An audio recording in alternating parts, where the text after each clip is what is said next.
Matagumpay na nai-render ang paghahanap para sa tamang pattern ng mana. Isang pag-aaksaya ng oras sa loob ng tila ordinaryong kahoy na barong-barong. Sa pagkamangha ni Ulrich, natuklasan niya ang isang napakagandang library na puno ng kaguluhan. Sinisiyasat niya ang koleksyon ng mga libro na sumasaklaw sa isang malawak na hanay ng mga paksa, kabilang ang pangunahing doktrina ng mahika, ang mahika ng mga engkanto at mga hayop na lalaki. At kahit black magic, lumilitaw ang library, mga aklat sa lahat ng naiisip na paksa.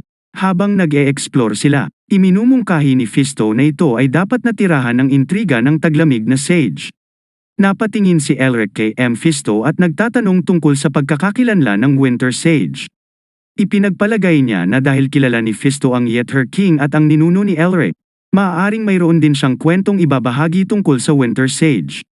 Gayunpaman, sa lalong madaling panahon si Elric ay nabighani ng isang partikular na libro